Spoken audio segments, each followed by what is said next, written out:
योग योगेश्वराय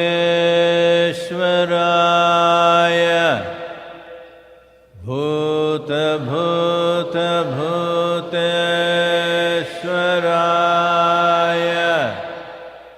काल काल कालेश्वराय शिव शिव सर्वेश्वराय शंभो शंभो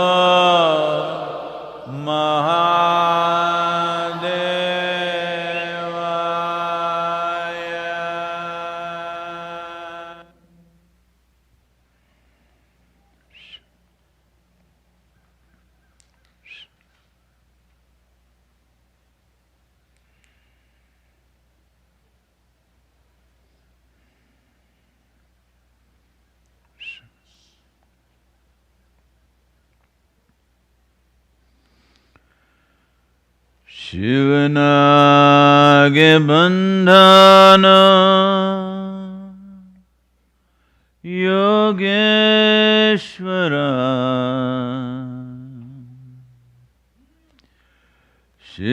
शिवनागे बंधना भूतेश्वरा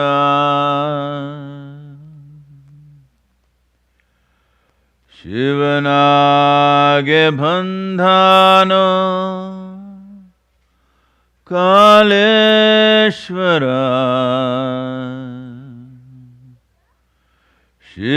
शिवनागे बंधनो जगदीश्वरा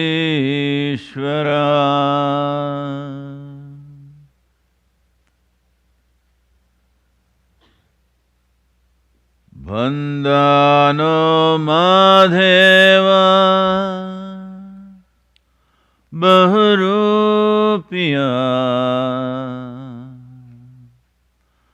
कंडानो कंडानो ईजीविया कंडानो कंडानो ईजीविया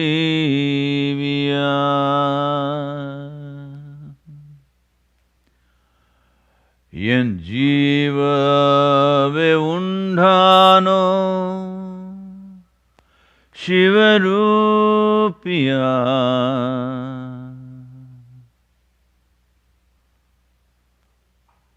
तंदानो तंधानो ज्ञानामृता तंदानो तंधानो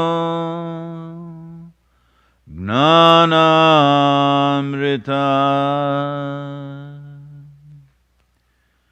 तंधानो तंधानो ज्ञानामृता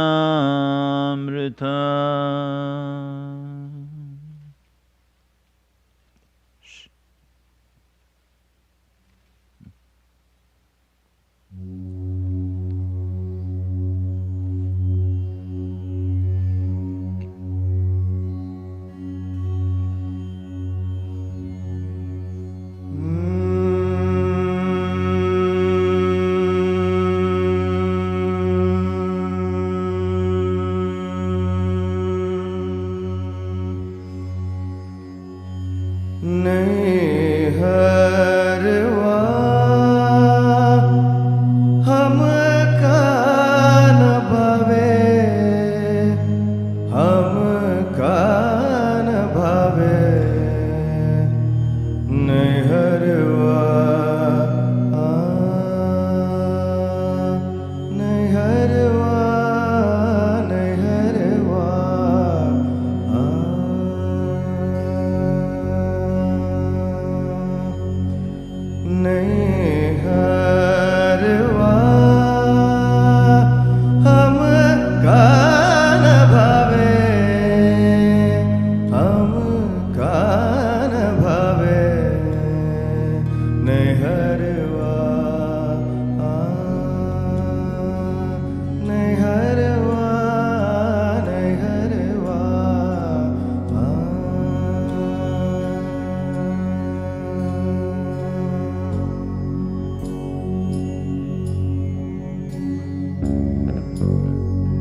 बिन सद्गुरु अपना नहीं कोई, अपना नहीं कोई, जो यह राह बतावे, है जो यह राह बतावे। कहत कबीर सुनो भाई साधो, सुनो भाई साधो, सपने में प्रीतम आवे, हे सपने में प्रीतम आवे। तपन यहाँ जिया की बुझावे, नैहरवा नैहरवा नैहरवा।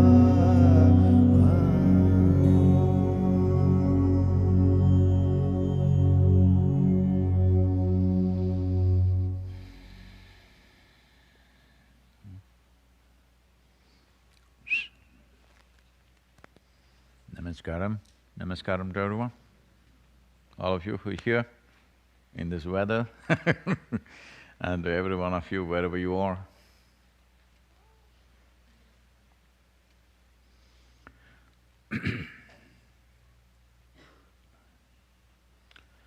Well, coming towards the end of the year, but unfortunately, United States is going from bad to worse with the virus.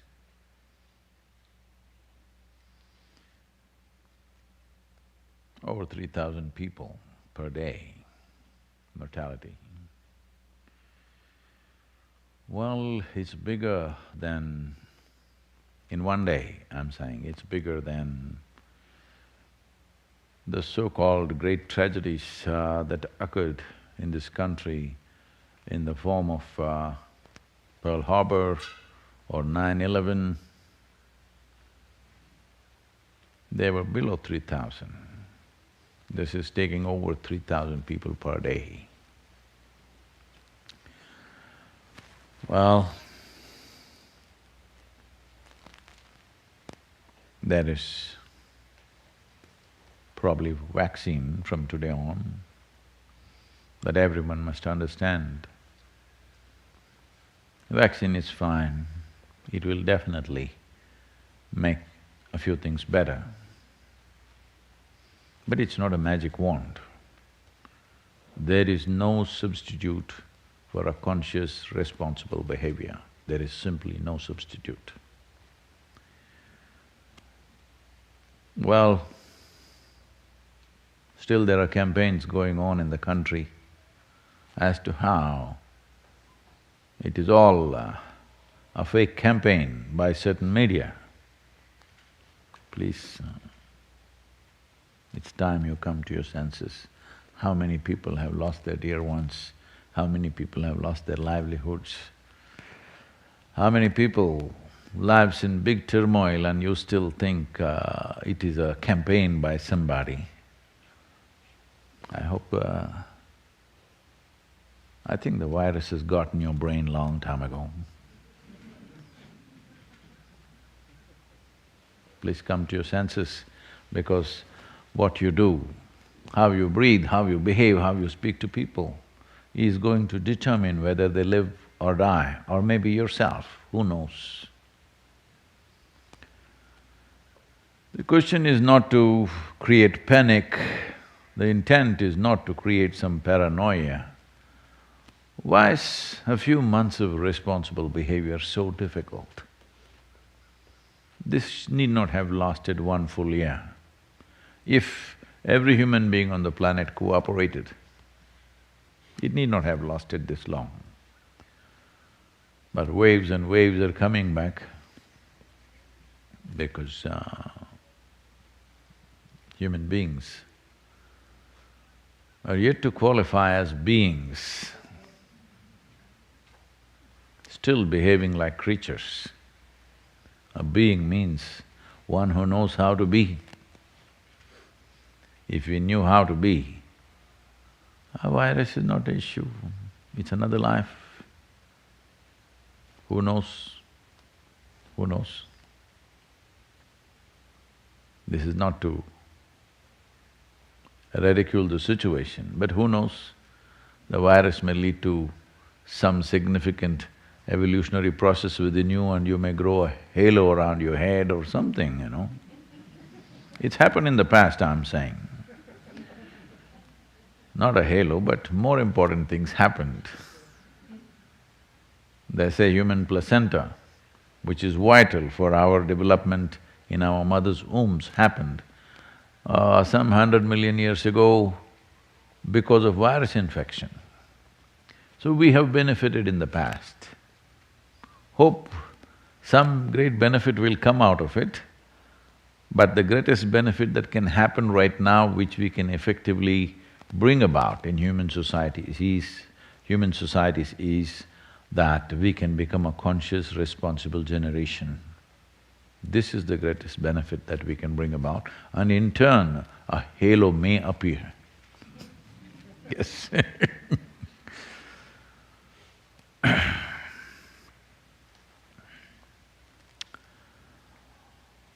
This is a month which is known as Margali in the southern Indian culture, because certain things are recognized in certain cultures where they follow a calendar system which we call as luni-solar calendar. That means both the cycles of the moon and the cycles of the sun are taken into account to make the year. It does not go entirely according to the number system of modern calendar that we are using right now. I'm calling it a number system, it's because everything is set as it's made easy to count for you, that's all. But a calendar must have a relationship with the celestial movements of what relates to this planet. Well, modern calendar has, not that it doesn't, they have corrections and stuff to relate to it, but still, it doesn't make you aware of what's happening today. Modern calendar has no mention of a full moon or a new moon, which has a significant impact on both human physiology and psychological framework. And the glandular secretions in the body are significantly different according to this, according to the cycles of the moon. And the glandular secretions, as all of us know today, at least intellectually, is in many ways regulating, well, in modern psychological terms, they are in many ways regulators of the body at various levels and particularly of your moods. If you still have moods, good moods and bad moods, that means you're still a creature. That means you don't know how to be. So, if you are still available to these processes, then Margali has a certain significance because this is considered very dear to Shiva because it comes closest to stillness. life becomes reasonably still compared to the effervescence throughout the year. It comes to kind of a restful state. It is the sleeping time for the northern hemisphere of the planet. You woke up very early today, those of you who are here. I shouldn't be using these words, sleeping time. But I believe the bite of the cold will not let you sleep, I think so. Hello?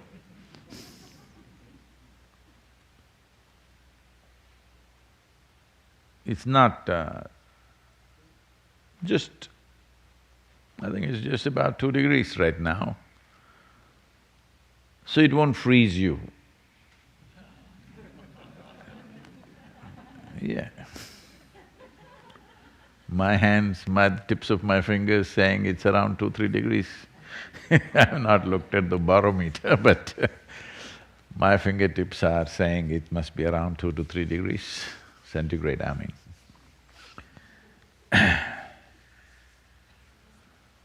The rest of the world made temperature and other things easy to read. America is still following a difficult system. 32 degrees is 0. How? Don't ask me. I don't know, I just said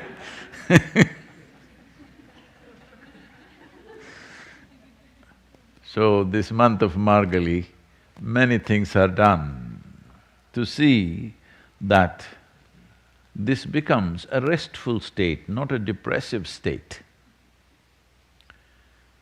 Because being in a restful state, becoming lethargic, becoming depressive, are progressions of the same thing. You rest because you understand rest is the basis of all activity. How well rested this is will determine how dynamically active this can be. If you don't get the needed rest, this will become hyper and collapse. It is important that it's restful. But if you make rest into your philosophy now some people make rest into your philosophy. Rest is a requirement, like food is a requirement, but some people have made food into a philosophy. Some have elevated it to the status of religion. I'm thinking of becoming a chef because I find if I say the most profound things, how many people are excited about it? And if I just talk about food, whoa, global response. So I was just thinking, maybe it's time we change our activity from initiations and meditation and kriyas and yoga, cooking and eating, very easy.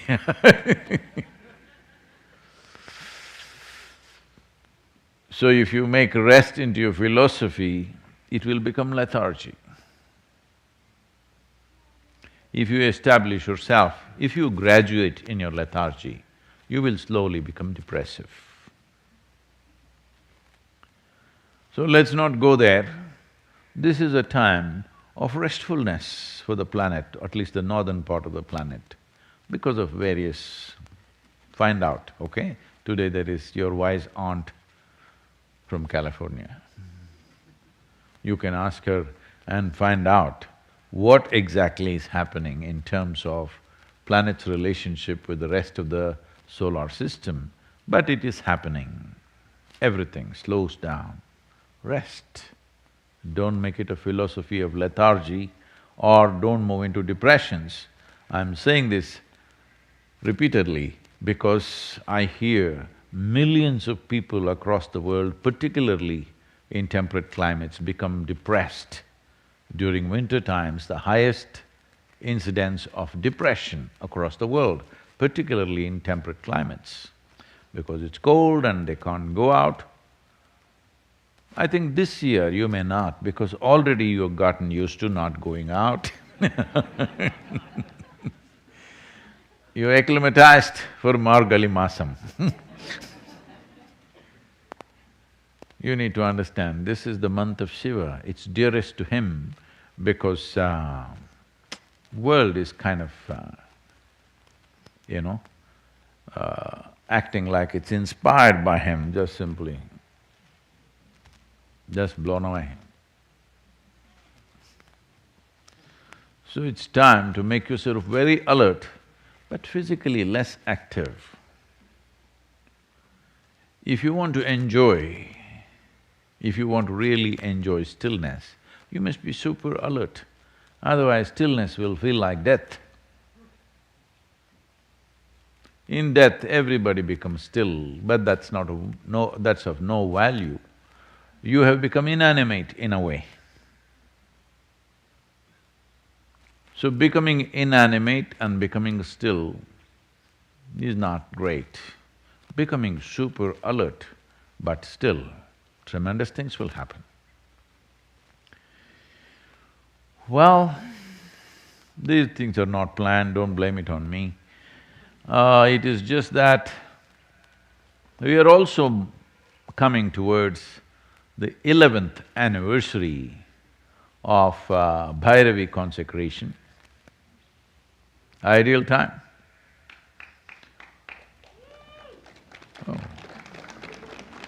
So this is what I was afraid of. I told you, at the time of consecration, I fear this, that slowly you guys will become fans of Bhairavi because she's a kind of a star, and you'll start ignoring Shiva. I said Shiva, you said nothing. Bhairavi, ooh!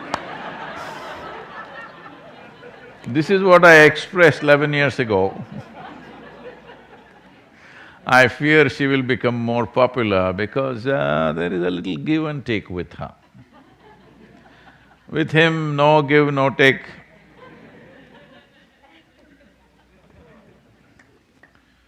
Because you still have a mind which questions anything that you do, what is the use? First thing you must ask the question, what is the use of you being alive? What is the use of you being born? So all you will come to with the silly logic of the mind is no use, to be or not to be.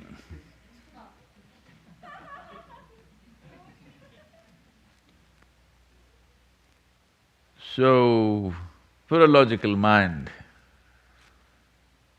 in many ways, Bhairavi is more appealing because there is a little transaction. So this is 11th here, and you know her phone number is 11. Hello? I think you came on 111, right, just now. To triple I. Whichever way you came, if you came from Nashville, you exited on 111. If you came from Atlanta, you drove on Highway 111. Anyway and this is the 11th year where we are opening up certain possibilities of sadhana. Till now, Devi sadhana or Bhairavi sadhana was available only for women. This year they're losing that privilege. Men also are getting into Devi sadhana.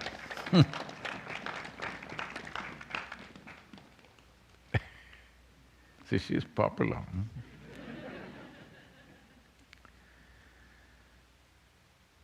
What is the significance of the feminine as a dimension? Well, you were given birth by a feminine entity. Because initial transactions were very sweet, she was like a goddess, your mother I'm talking about. But later on transactions got little.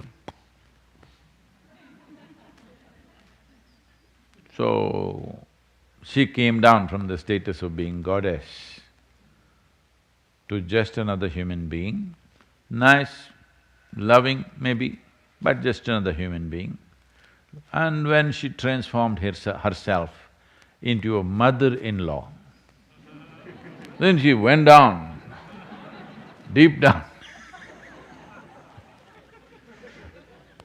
See, people forgot that she's still a mother. In-law, of course, but more feared than the outlaw.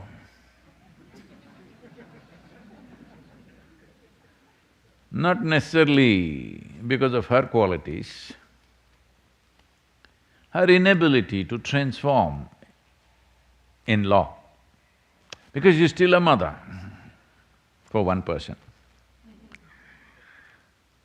And the other doesn't accept her as a mother. And it goes on, you know the traditional thing. This happened. Once Shankaran Pillai lost his mother-in-law. So he went to his lawyer to settle a few things of property and stuff, legal aspects. So he told him, my mother-in-law passed away last week. The lawyer asked, oh, is that so? I'm sorry, what was the complaint? Shankaran Pillai said, no complaint, all are satisfied.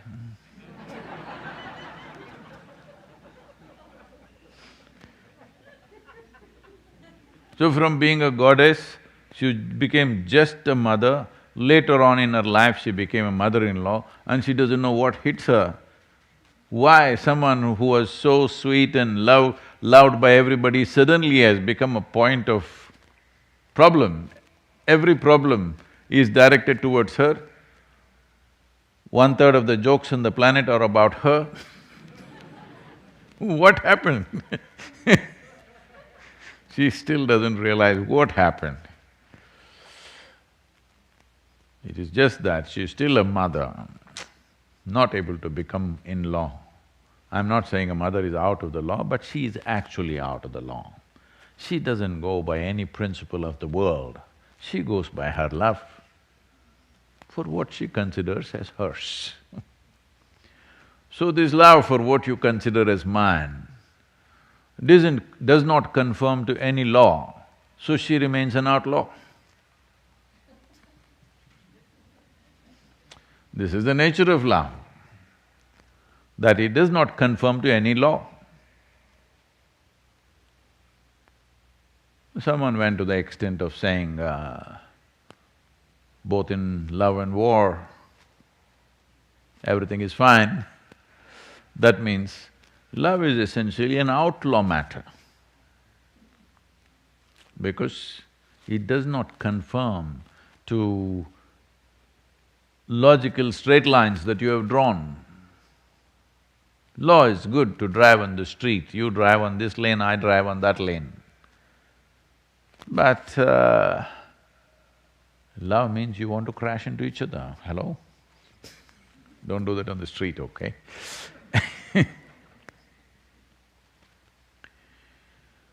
So, the good thing about Bhairavi is, see, none of the goddesses had children. So they remain goddesses, they were not brought down.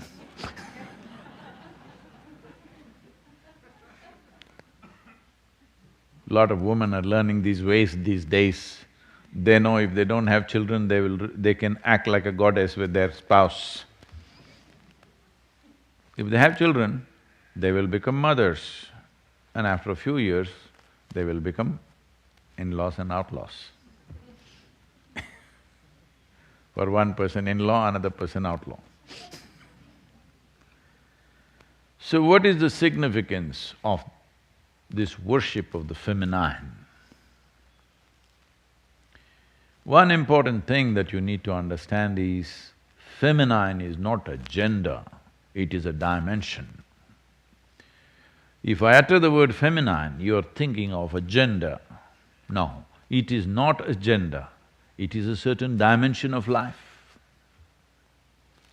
The significance of this dimension is, it's easier to get response from this dimension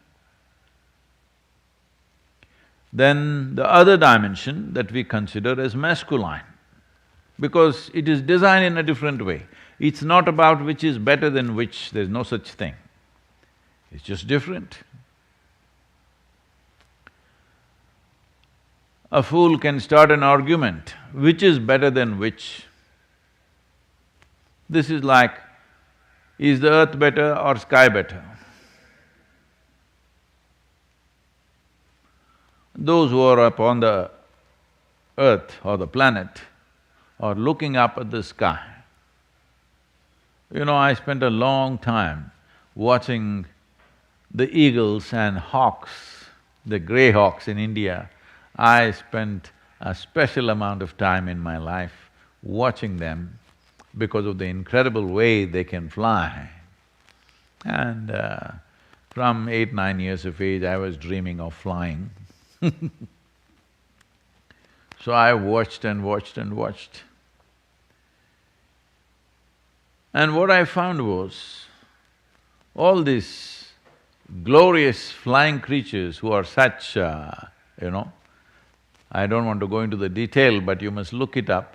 Some of these hawks, their capabilities of flying is way better than a fighter jet. I'm not saying it goes as fast, but for the body it has, for the volume it has, what it does with its wings and its body is so absolutely incredible. But as I watched them, fascinated by their flight, I only looked at their wings and their tail, how it moves, what the feathers are doing. Then I noticed all these birds which are flying up there, in our view, a glorious flight. The only thing that they're doing is constantly looking down at the earth. Have you noticed this? They're never looking at the sky and enjoying it. They're only looking down at the earth all the time. Of course for food, or just because they enjoy the planet Earth the way it looks. But human beings who cannot fly are looking up all the time.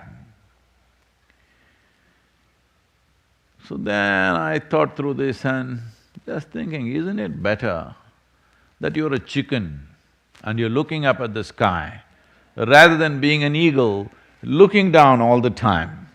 Because one who looks up naturally rises, one who looks down naturally come down. One is at least aspirational. Another is wanting to go down. So feminine is a dimension, not a gender.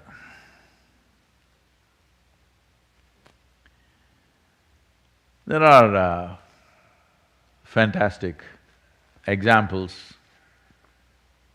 Me also, a living example of that, but I don't like to put myself in that direction because of all these Bhairavi fans who are here, they'll all go berserk. But let me tell you of ancient examples. One more recent example is Ramanujam. All of you have heard of him, a mathematician. There was also a movie about him a few years ago, of how Ramanujam poured out mathematics, very complex mathematical formulae, to a point where in early 20th century, when there was no concept of black holes, he kind of created mathematics describing black holes. Always in scientific process or scientific research, first is a theory, a conceptualization of what it could be, and then trying to prove it with either empirical proof, if that is possible, but for other aspects, mathematical proof. But he produced math before there was a concept. Even today, it's being figured out what exactly is all this about. But he just poured out mathematics.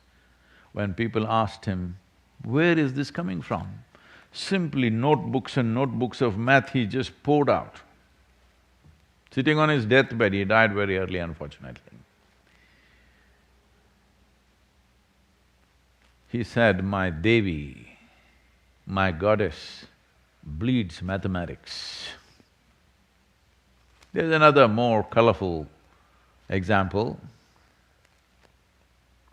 His name was Kalidasa, that means a slave of Kali, a devotee of Kali, let's say. Somewhere 25 centuries ago, Kalidasa, during the time of Chandragupta Maurya, I think, or even before that, a little before that probably,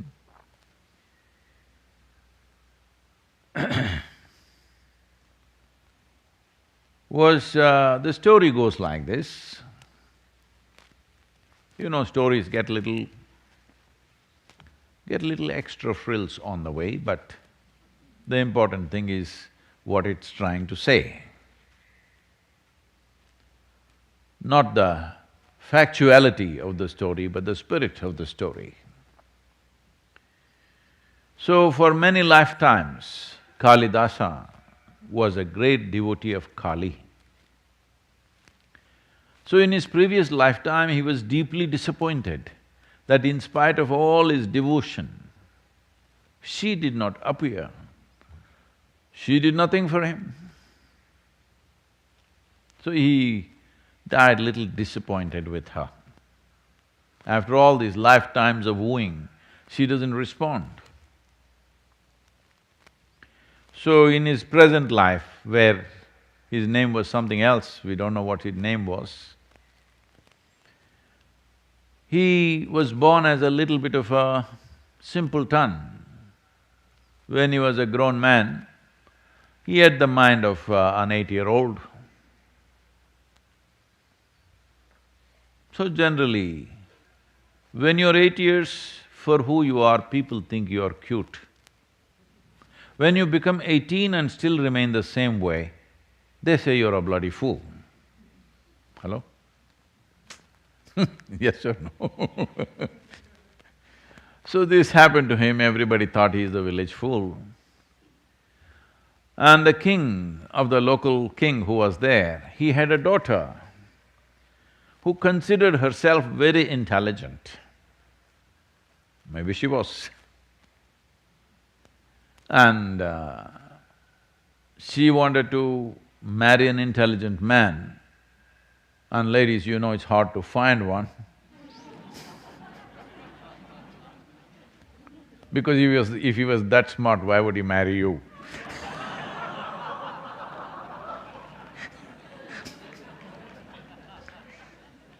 See, a joke is a double-edged sword, okay?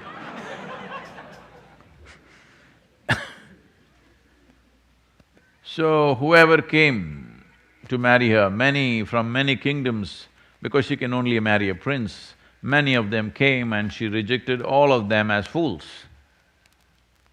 He said, they're not fit for me. After not only rejecting these suitors, also insulting them as fools, slowly many kings around this small kingdom became the enemies of this kingdom because they were not only refused, they were called fools by this girl. So the father, facing political and military pressure from all around, he got so mad with the girl and he said, you idiot, the thing is, I must get you married to the worst fool in our kingdom. Only then you will learn your lesson. So he scolded her nicely and told his men to go and find who is the dumbest idiot in our kingdom. Find that guy, I want him to marry my daughter.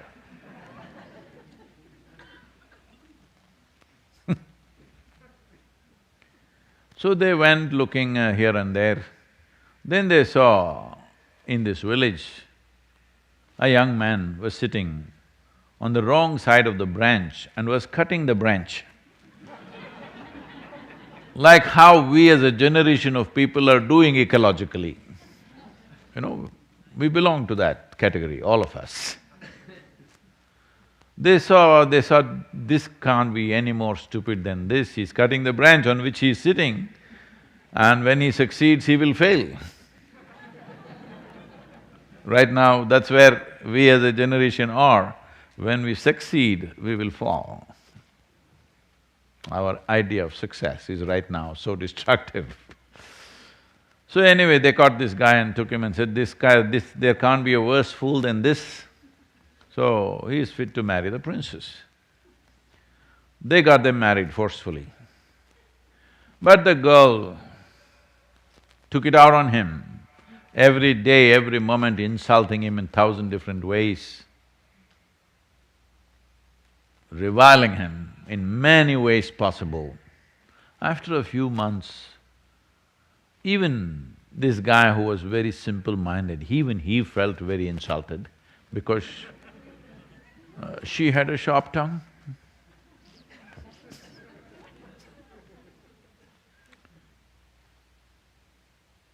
It's been masked these days, but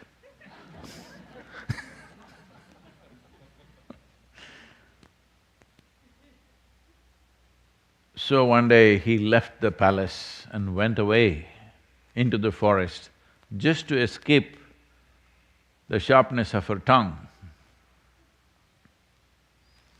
Then there was an old Kali temple in the forest. Usually Kali temples are deep in the jungles because the rituals are of a certain kind which society may not be willing to swallow. The normal society may not be able to digest the type of rituals that happen in the Kali temples many times. So, always deep in the jungles. So he went into the Kali temple. You know, to escape one woman, he has to go to another. He went and put his head at her feet and started banging his head, not knowing any prayer or mantra or chant or anything, he just started banging his head at her feet.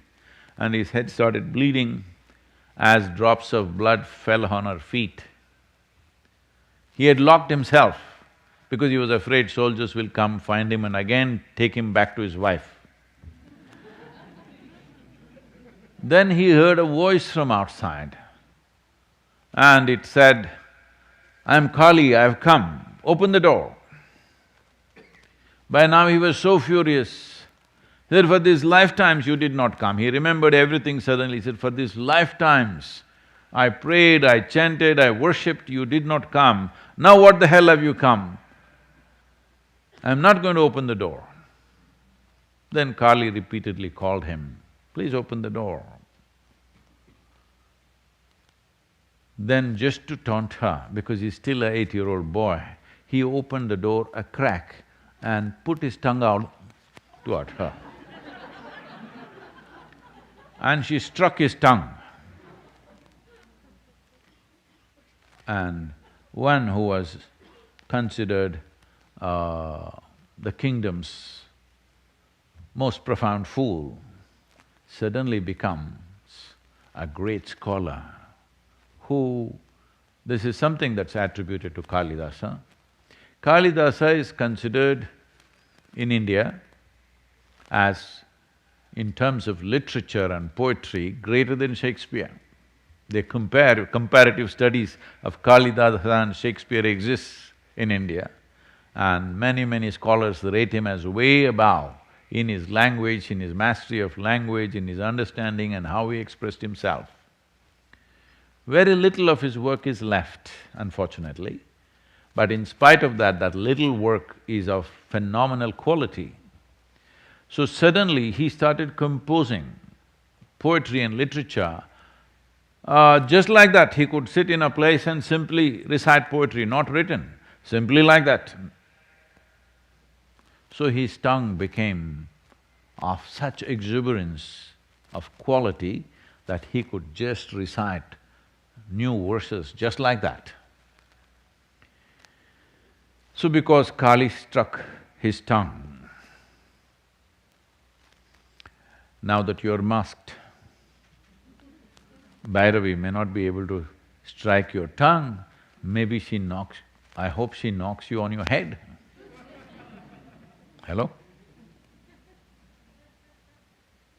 So, these are little magnified stories, but it is not out of sync with what can happen.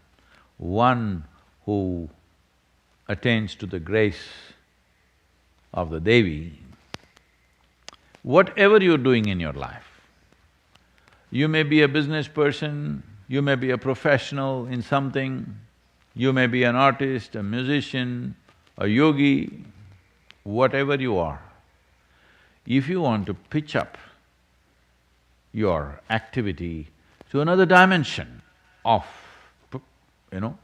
doing things, you need Devi's grace. One who's touched by this grace will naturally rise in ways that other people will think is miraculous. This has happened to many people, I must tell you this.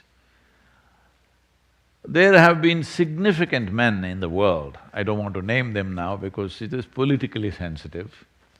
Significant men, just look up history, in the last 2 centuries, who were nurtured by their mothers and in some way, in their perception, the mother remained like a goddess. She did not come down to become a loving mother.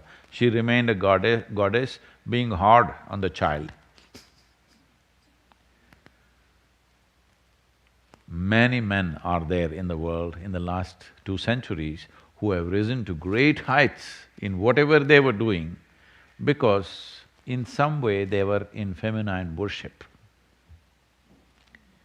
Because articulation, and when I say articulation, not just verbal articulation, articulation essentially means you're able to find expression. If you want to find expression in the world, you need Devi's grace. Whether you do it by chanting a mantra, whether you do it by going to a temple, or whether you do it by acknowledging that dimension within yourself, or whether you do it by looking up to something that is feminine, or simply by being in nature. It doesn't matter how you do it, but that dimension that we refer to as feminine, when it yields to you, your articulation or your expression in the world will find tremendous enhancement.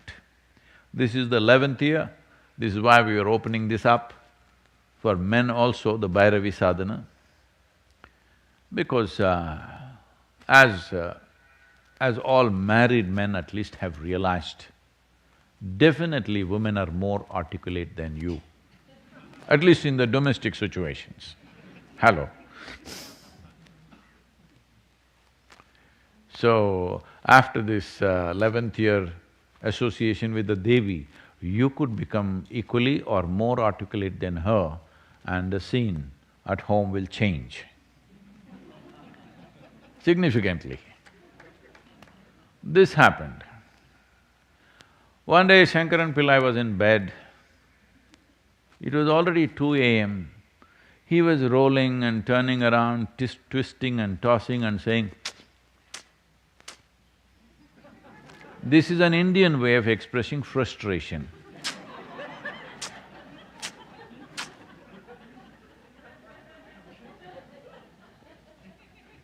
You know, even love, anger, frustration, depression, everything has cultural expressions, hello? Indian way of saying I'm frustrated is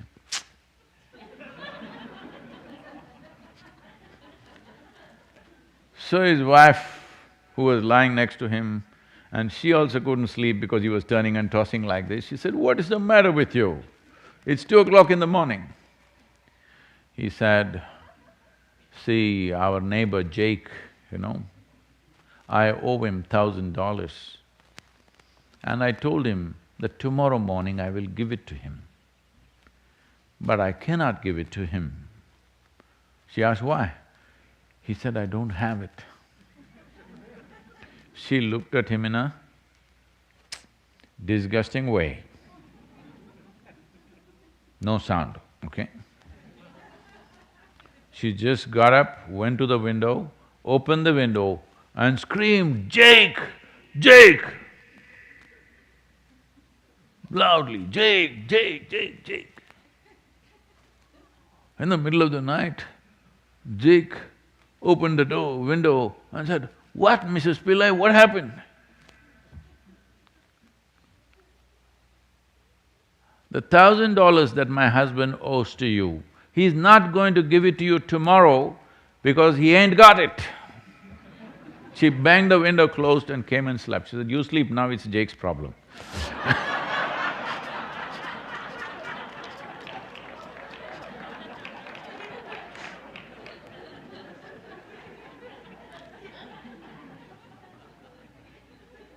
Feminine ways of solving problems, sometimes useful.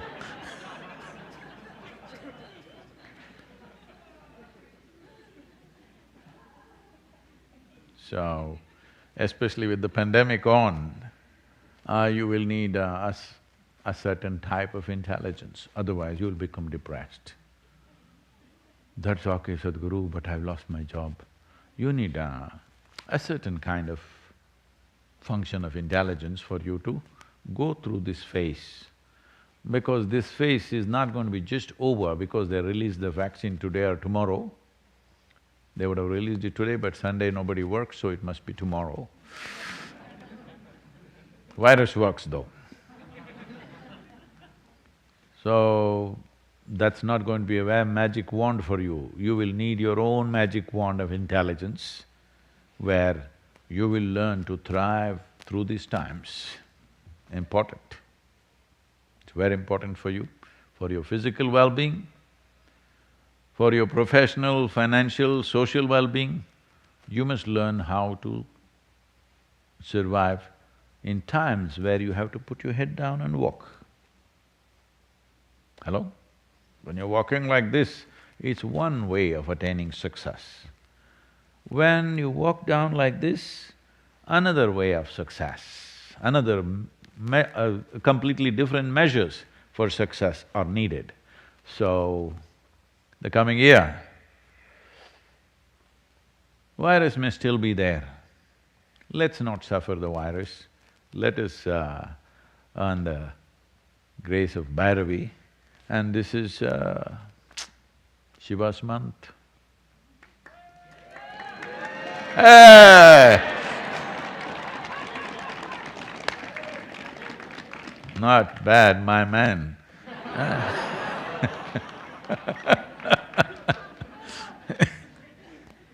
Restful, not all this activity, articulation, no. Restful. Rest is fantastic.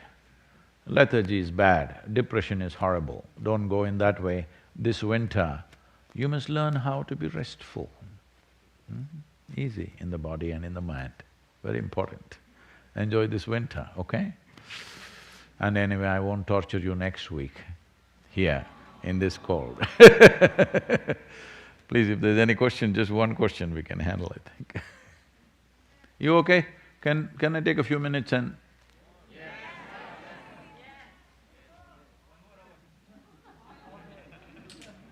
Then you will be frozen. 1 more hour means you will be frozen.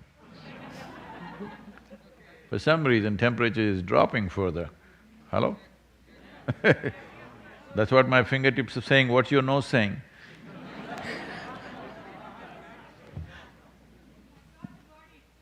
Oh, right. For those of you who are elsewhere, somebody is here saying, I'm not the body, so it's working, huh? It's cold, but I'm not the body, so what does it matter?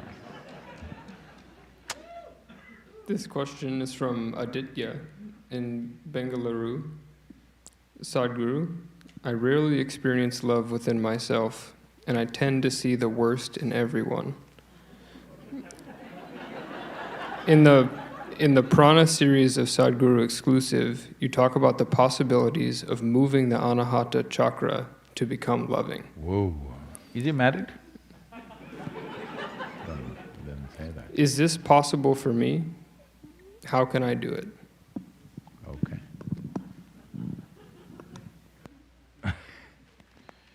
So,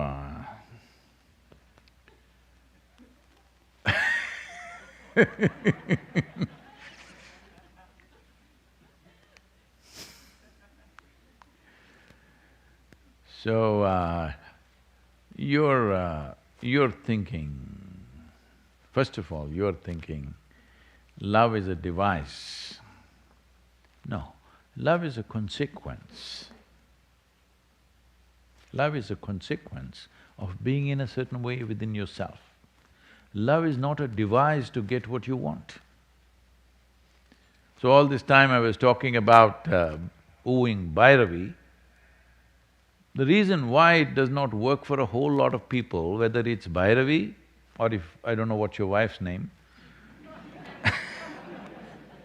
why it doesn't work is, you're using love as a device, devotion as a device. It is not a device, it's a consequence of allowing a certain dimension of intelligence to function within you. When I say a certain dimension of intelligence, the logical sense of our intellect wants to dissect everything and see. When you understand that dissection is a good thing,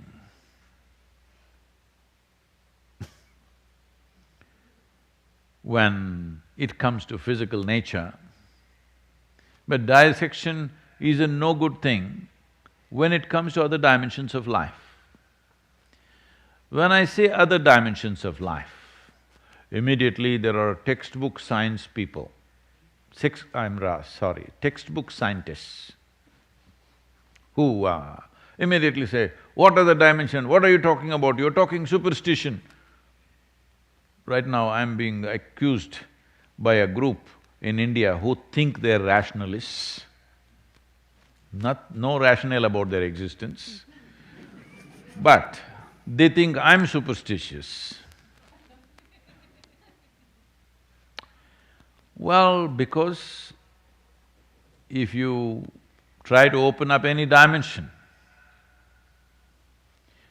which is not within the framework of their logic, not even entire logic, not within the framework of their crude, silly little logic, they think it's superstitious.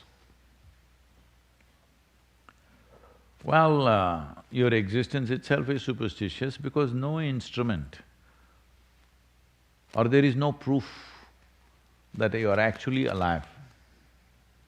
Hello? No, my heart is beating, my blood is flowing, all these things can be done by machines these days. We can make your heart beat, blood flow, even neuronal activity, all these things can be stimulated in many different ways and still you may not be alive. You know the famous Chang Shu story of him saying, I had a dream and being very worried. Why worried means, in my dream I was a butterfly and it was very real. I sat on the flower, I smelled it, I tasted it, it was all real. Now I'm sitting here. Now the question is, am I Chang Shu dreaming to be a butterfly or am I a butterfly dreaming to be Chang Shu? Because dreams are that real. Hello? So you have really no proof. Are you alive? No, Sadhguru, my feet are frozen.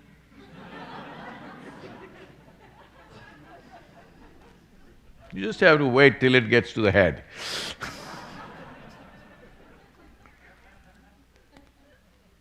I think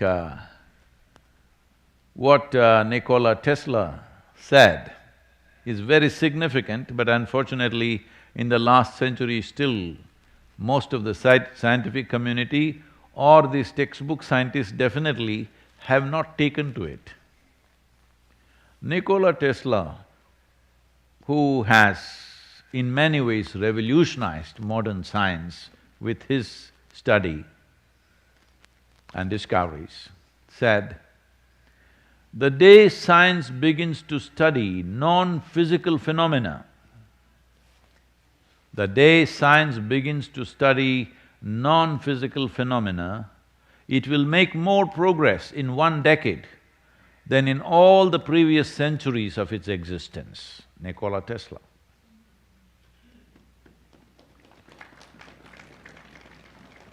So, you are thinking all phenomena has to be between cause and effect. See, if you're understanding love as a sexual response, there is a cause and effect. If you're seeing love as a dimension which is tremendously transformative within yourself, then it is not between cause and effect, because it's not a transaction of any kind. So now you also picked up this little bit of jargon from where? From Sadhguru exclusive, is it?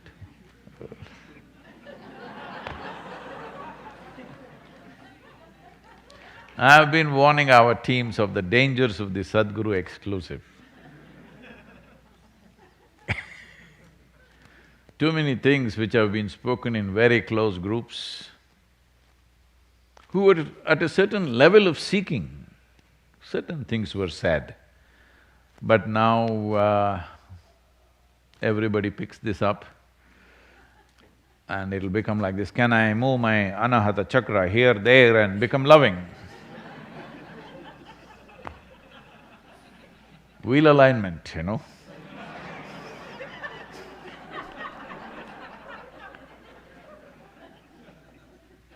It's a six-wheel truck. Align it, love will overflow.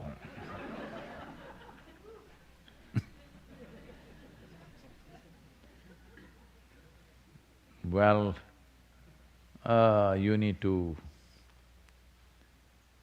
must feel love. Like how right now I am feeling hunger in my stomach. Hello? They must become pangs which cannot be satisfied by anything, because it cannot be. Because the beauty of love is in its pangs. No, but where is the fulfillment? No, it's not a transaction to fulfill. It is just that, to burn with it. As it burns deeper and deeper, from pain it becomes liberation, just like cremation, you know. Hello? Yes, love is a kind of cremation. It burns you up. This is why probably somebody must have experienced something to come up with the term falling in love. Falling does not suggest a transaction. Hello? If you do a transaction, naturally it must be profitable to you, isn't it? Hello? Because if you do a transaction where you're going to lose, you're a dumb whatever. Because each one of you have your own terminology, I'm leaving it to you to complete the sentence, because we are in United States, you know. I'll leave that to you. But you're definitely dumb. If you make a transaction and you're a loser, that is a dumb transaction. But if love is not a transaction for you, it's just a burning flame within you. Initially it hurts because it burns the skin. When it burns the core of who you are, it's a liberation. It's an absolute liberation. So this you don't do technically, I will move my chakra here to here. Maybe your liver will malfunction.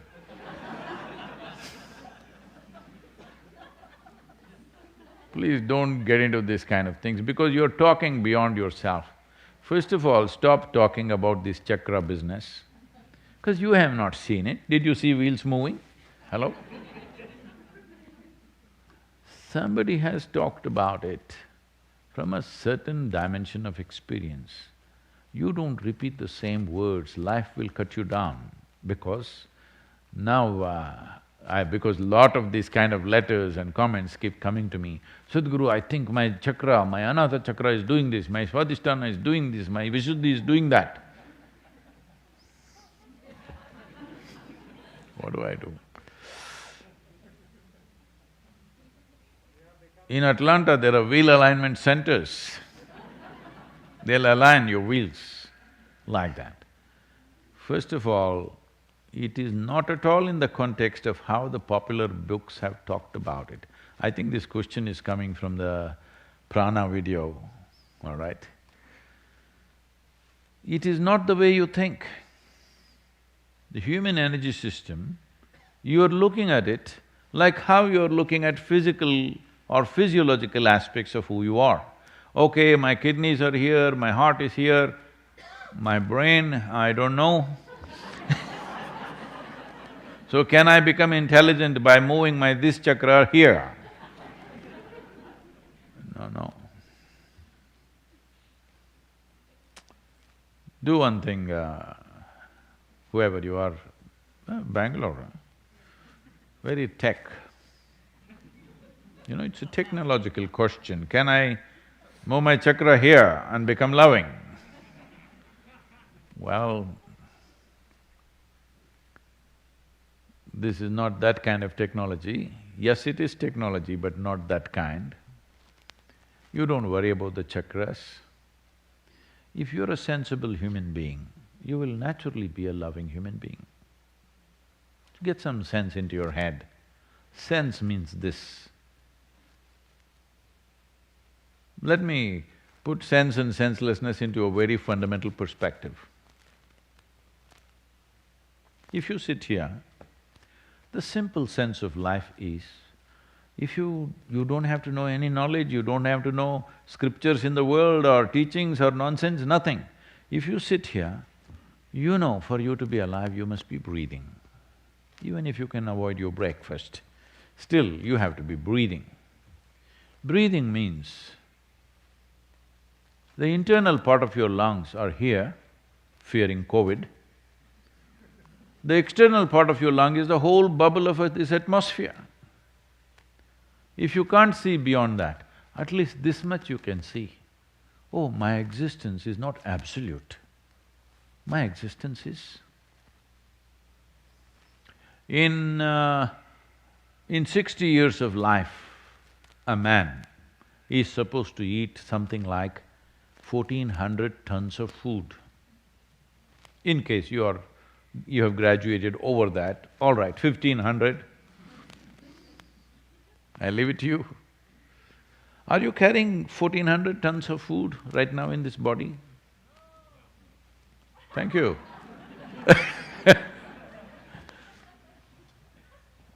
If you did, you would be a truck by now.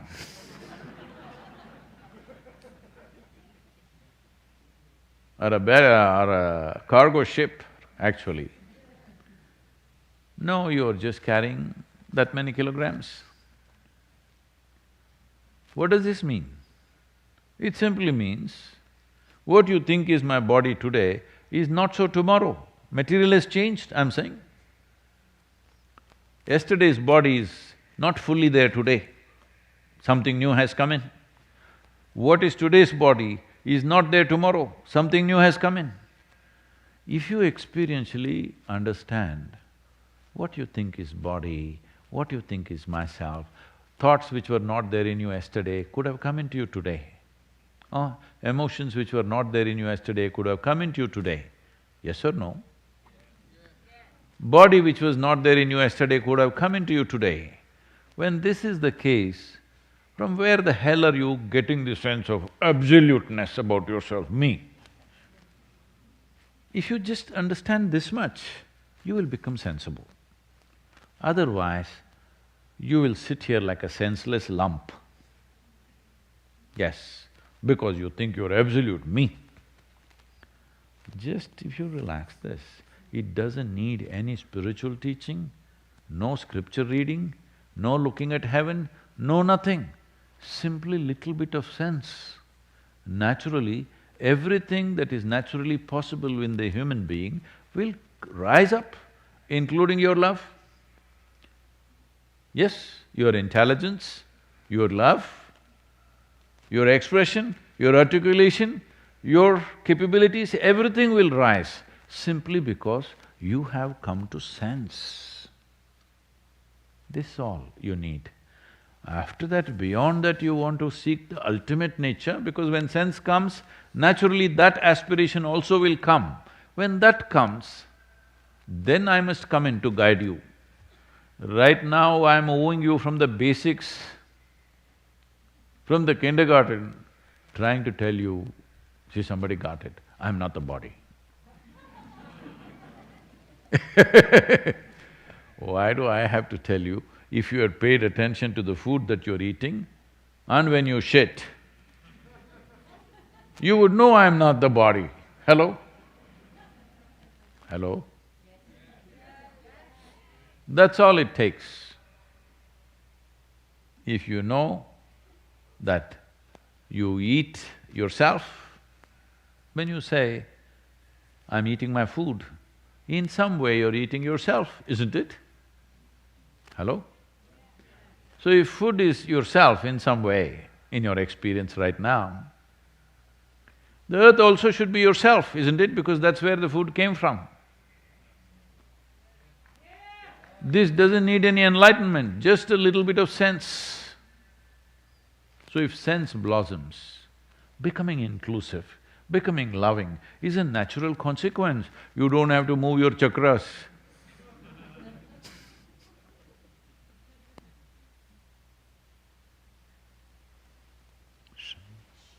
So this is the last of the series of darshans we've had for last 7 months. Being with you has been absolutely wonderful. We are going into a little bit of hibernation because, we are his party,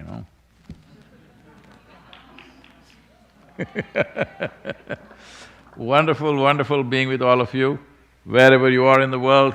I know many of you who are, in India, you have an advantage, it's in the evening.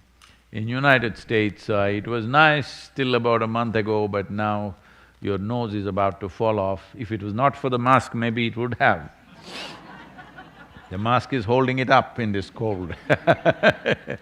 But those of you who are in Europe, UK and other time zones, Asia, some parts of Asia, either late night or it's like morning, 2 o'clock, 3 o'clock, I know you're all up there for the last 7 months on every Sunday to be with us, and fantastic having all of you.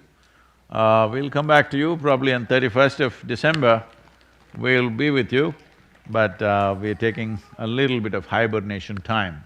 All of you, use this time to be very consciously restful. It will yield results for you. Namaskar.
Once again, for all of you who are in many parts of the world, I want to particularly say this. The last few darshans, since all of you, the triple I opened up and all of you have been here, I want to particularly bow down to all the little children who've been sitting here through this cold.